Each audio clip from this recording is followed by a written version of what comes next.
Hispaania peaminister väidab, et hullumeelne Cuenca ülevõtmine on nüüdseks selja taga ja neil õnnestus migrantidest vabaneda, aga kohapealsed stseenid näevad veidi teistsugused välja. Kas see näeb teie arvates välja, nagu nad oleksid enamikust inimestest lahti saanud? Minu meelest küll mitte. Ja mul on sõna otseses mõttes kümneid ja kümneid videoklippe, mida teile näidata sellest hullumeelsusest, mis toimub.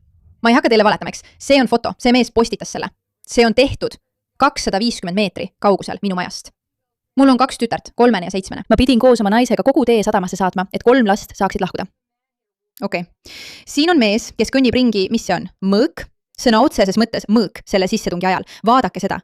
See ei ole see, mida tõelised varjupaiga taotlejad teha tahavad. Nad tulevad lihtsalt siia, et hävitada ja hirmutada.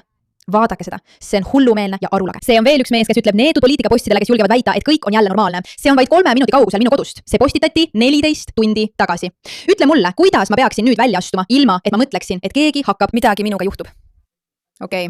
Jah, kõik on korda aetud kutid. Kõik on korda aetud kutid. Ärge muretsege, kõik on korda aetud kutid. See ei ole korda aetud. Siin on täielik kokkuvarisemine. Ma mõtlen, vaadake seda. Kaos Hispaania Põhja-Aafrika enklaavi piiril Marokos. See on linn nimega Ceuta. Sa näed, kuidas tuhanded neist murravad läbi aia ja käivad piiripolitseist täielikult üle.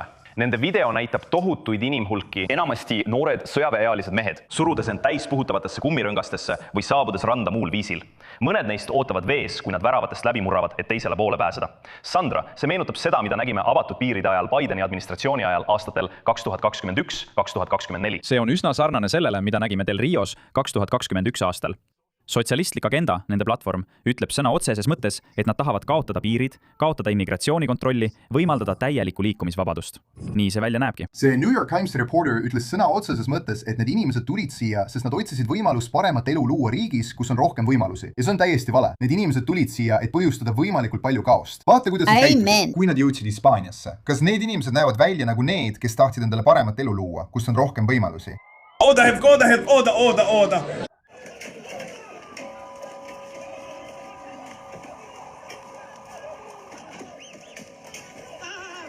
Oota. Oota hetk. Sa just nägid seda, otsusta ise. Kas see tundub sulle nagu inimesed, kes tulid siia võimalust otsima või nagu keegi, kes tuli siia kaost tekitama? Ma mõtlen, peavoolumeedia arvab tõesti, et me oleme idioodid. Nad tõesti arvavad, et me oleme idioodid ja sellepärast ongi selline kajastamine väsitav, igav ja tüütu. Sa ei hakka isegi kahtlema selles, et äkitselt need politseinikud, kes on tavaliselt väga ranged piiride suhtes, ütlevad lihtsalt, okei, minge üle.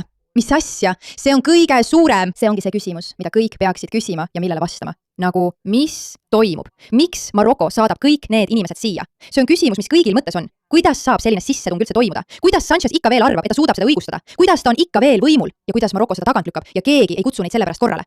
Ma mõtlen, kas me tõesti näime nii rumalad?